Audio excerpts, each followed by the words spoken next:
सन्मान्य संप्रमुख साराई सावंत साहेबांच्या माध्यमातून आमच्या भावना त्यांना कळविलेल्या आहे.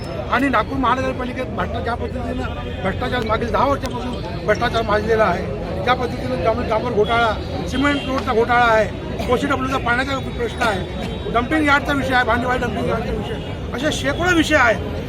शिक्षणाचा विषय आहे. महानगरपालिकेच्या शाळा ज्या पद्धतीने त्यांनी आपल्या पदाधिकाऱ्यांना, आपल्या नेत्यांना त्यांनी लीजवर दिले आहे आणि त्या पद्धतीचा भ्रष्टाचार चालू आहे हे कोणाच्या लक्षात येऊन राहिला नाही. कारण की ती शाळा लीजवर त्यांनी त्यांना दिलेलं आहे, पण त्या शाळेचं मेंटेनन्स, त्या शाळेचं बिल, इलेक्ट्रिकचं बिल हे महानगरपालिका भरत आहे. असा एक गोंधळ कारभार त्या महानगरपालिकेमध्ये चालू आहे. हा कारभार आम्ही लोकांच्या नजरेमध्ये आणल्याशिवाय आणि त्यांनी चव्हाट्यावर आणल्याशिवाय त्यांना राहणार नाही.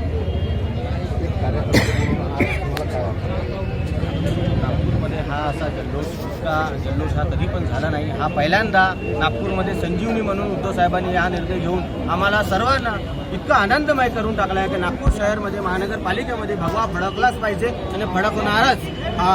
उद्धव साहेबांच्या सोबत आम्ही नेहमी आहो, आताही आहो आणि समोर पण राहणार आणि त्यांच्या विचारासोबत आम्ही नेहमी जुळलेलो आहोत.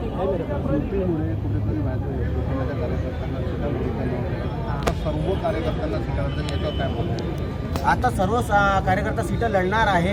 याच्या पहिले युती होती त्यावेळे लोक येत नव्हते, कार्यकर्ता येत नव्हते की बा आम्हाला तिकीट भेटणार नाही. पण आता जे कार्यकर्ता आले होते, जुने होते, ते पण ह्या आता उत्सवामध्ये साजरे झालेले आहे आणि ते पण एकदम समोर येऊन म्हणत आहे की आम्ही पण आहोत सोबत, सर्व सोबत आहोत. आता संयुक्त जे पण कार्यकर्ता जुने होते ते पण सोबत आलेले आहे आणि आम्ही संयुक्तपणे आम्ही इथं नागपूरमध्ये भगवा फडकवणार आहोत.